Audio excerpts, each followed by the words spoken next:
Ang pagkamasinugtanon sa kinabuhi ni Santa Maria makahatag usab og pagtulon-an sa matag usa. Kaya payag sa nagunang magbalantay sa Archdiocese sa Ozami sa Archbishop Martin Sarmiento Mawa DD atol kini sa Santos nga misa gipaygayon sa bistahan sa adlaw na tawhan sa Mahal nga Birhen Maria diha sa St. Mary's Theologate kagapong adlaw. Gihatag pagtagad sa Arsobispo nga makahatag og pagtulon-an sa matag usa. Ang kinabuhi ni Santa Maria kansang birthday gisaulog ngadto Setyembre 8 o ang usas mga pagtulon-an sa kinabuhi ni Santa Maria mao ang pagkamasinugtanon. Di ang Ebanghelyo ng saysay kagapon nga ang batang manluluwas gikan sa laray ni David.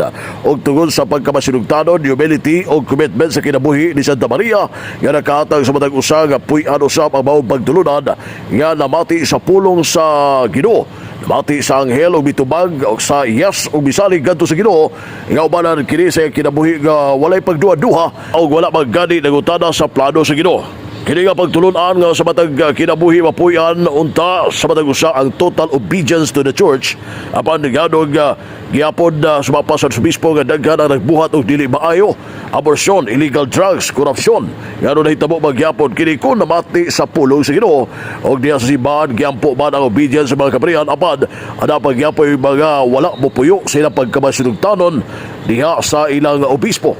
Dugang pa Archbishop Hamawad nga ang obedience gitudlo gayud diya sa seminaryo sa panahon nga nagtuon pa ang usa ka pari di naghupot sa obedience sa panahon nga naa pa sa seminaryo apan sa panahon nga nahimong pari ang musukol na sa ilang obispo. Musabe nugdanon nga puy-an ang obedience pagkamasinugtanon diya sa simbahan isip mga matuon.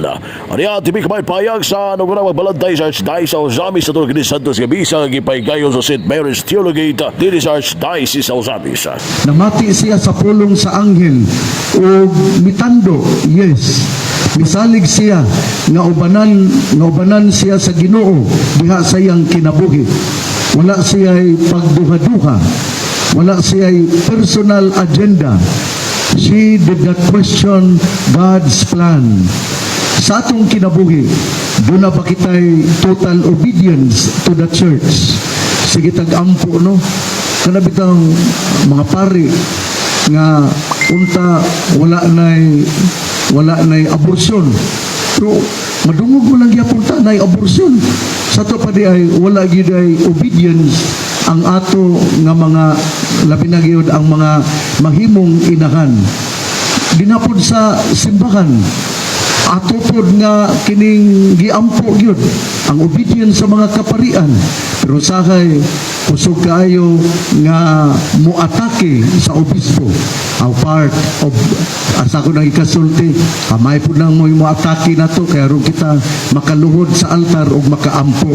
Pero pangutanon yun nato ang obedience ato yung hinumduman nga sa seminarista pa buutan kaayo sa mapari na dili na kay musukol naman sa obispo.